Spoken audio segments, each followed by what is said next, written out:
Hello everyone, and welcome to RcHelpDotCom.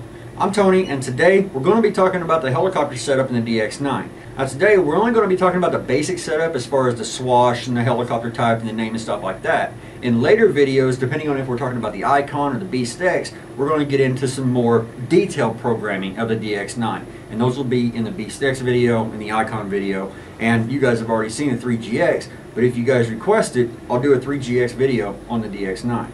So let's go ahead and dive up close and I'll show you guys how to program in these helicopters. Alright, now there's two ways that you can go in and create a new model. The first way, push and hold the top of the roller and turn your radio on.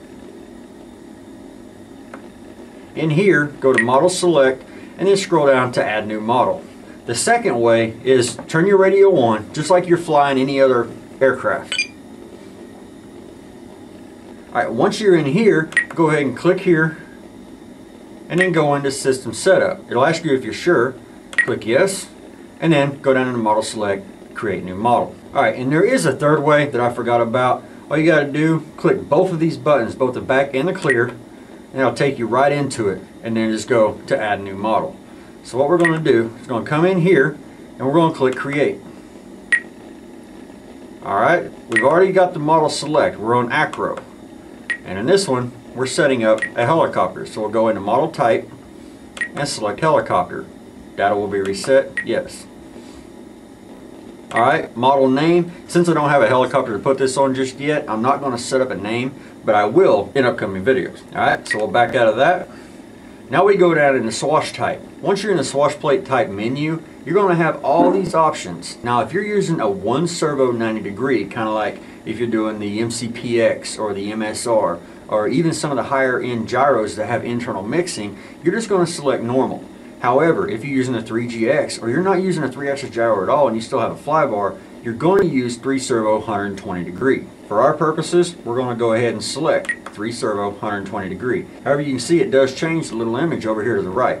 3 servos 135, 140, 3 servos 90 degrees, 4 servo 90, and 2 servo 180. Like I say, for us, 3 servo 120 degree is the normal that I'm used to. Alright, once we got our 3 servo 120 degree set, we'll go over here in the next. Now this is a menu that you're going to use after you start setting up your helicopter.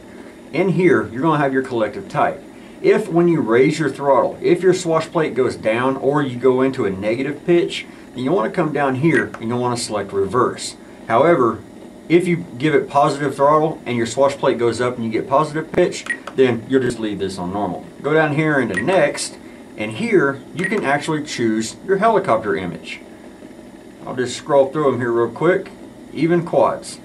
Or you can select no image at all. For me, I kind of like that one. Alright, we'll select previous, then we'll select list, and we'll move on. Alright, the great thing about the DX9 is no matter what switch you want, all you have to do is go in, select which menu you're wanting to change, and say you want to put your F mode on this switch. Just flip the switch, change it to C. Same thing here, back here.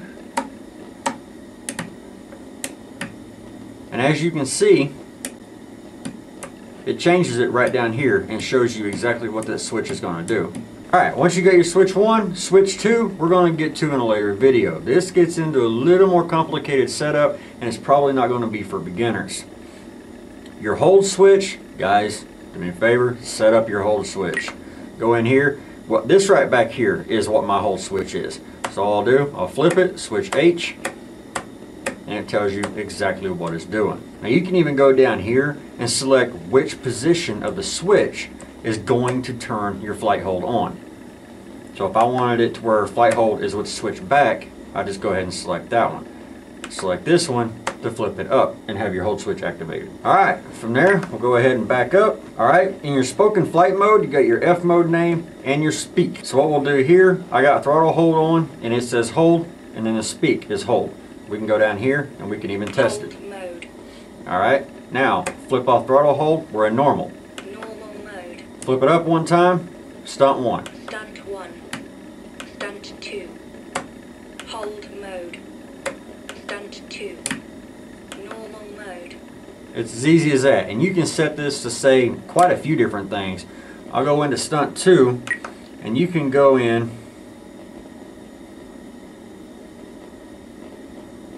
and say idle up to.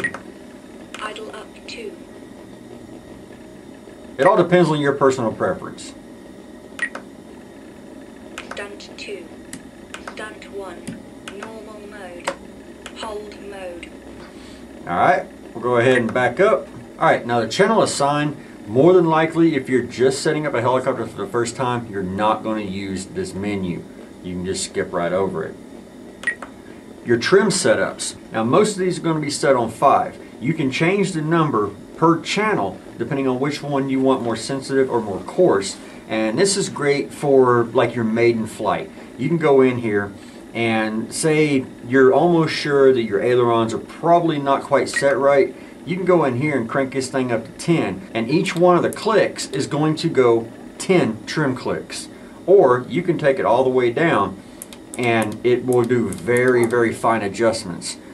The fine adjustments I would leave to your third or fourth flight. I've always left mine on 5, and I've always had good luck at trimming out my helicopters, which mainly a lot of you guys are going to be flying 3-axis gyros, and you don't want to use your trim on any of them gyros. So this menu really, for some of you, won't matter. Alright, so once you have all your trim set up and you have them on the count that you want them, we're going to go down here and we're going to go to trim type. Now this is a really cool feature of the DX9 and probably the DX18 and maybe even the DX6. In here we can have F mode or we can have common. Common means whatever your trims are, they're going to be the exact same no matter what position your flight mode switch is in. However, if you have it on F mode, your trims in normal mode are not going to be the same as they are in stunt 1 or stunt 2. You can set them independently of each other. Alright, and then here on the trim, we got normal and we got crossed. What that is, we have your aileron stick, this is your aileron trim. Elevator, elevator trim. If we go cross, this is your aileron still, but this is now your aileron trim, and this is your elevator trim. What that allows you to do, if you have an airplane, you're flying around, and it's just unbelievably out of trim, you're having to hold a lot of stick into it, you really don't want to have to let go of that stick and hurry up and try to get some trim in there and then grab that stick again to get it back under control. What this allows you to do is give it some throttle, get up there about half stick, little over maybe if you're in a helicopter. You're sitting there fighting it. Now you can trim it out over here and not really have to worry about the throttle too much. It may be climbing, but you still have some control over it over here, and you can trim it out without having to take your hand off that stick. I really like that cross trim option. Alright, we'll go back and go into model utilities. Now in here, it gives you the option to create, delete, copy, reset, and sort the model list. Now, like for mine, as you can see, mine are not in numerical order. If I wanted to, I could move that one up. Then we got 2, 3, and 4. If I like this heli, which we're programming now, in position 1, we can put it right there in position 1. Easy as that to adjust your model list. A lot better than the DX8. For me, go ahead and move that down and keep everything in numerical order to keep my OCD under control. Click back. Click back. Now here in your warnings, you can set different warnings for your switches, such as throttle hold. Right now on throttle hold, it's got a warning if my switch is up. I want to go down and I want to select this side so that if it's off, I want a warning. If it's on, I don't want a warning. Also down here, I want to make sure that these two are selected for a warning and not normal mode. Then obviously you got your gyro and your governor, which are usually going to be these two switches right here for most people. Now also you've got what your alarm type is, go all the way back, tone, vibe, tone and vibe, voice, voice and vibe. Those are your options that you can select on what your warnings are. I'll leave mine on voice and vibe. And then your throttle over 10%, which is about right there. I mean, I don't think it's actually 10%, but I always leave it on 10%. Alright, click back. Telemetry, if you guys are using telemetry, come over to the forum and post up and we'll help you with this. We are going to be doing a video on telemetry. It's just going to be a little while down the road. Alright, pre-flight setup. This is a really cool feature, once again, about the DX9. We can go in here and canopy attached, receiver battery. So we'll select canopy attached, go in here, make sure your fuel tank's full, Make sure you got some air in your retracts. Make sure you start your timer. Alright, now modulation mode, whenever you bind your radio to an aircraft, it's going to change this to either inhibit or active. Active you only want to do with DSMX. If you are running a DSM2, you want to make sure that that's on inhibit. So come back in here and look at it. Alright, your execute, you've got inhibit per session or every flight. Quite honestly, guys, we're dealing with helicopters here. They can be quite dangerous. So if you have anything up here, like make sure your blades are tight or make sure your battery's secured, stuff like that, you want to go through this every single flight. We're going to go ahead and leave ours on every flight, and I'll give you a little demo here in a little bit.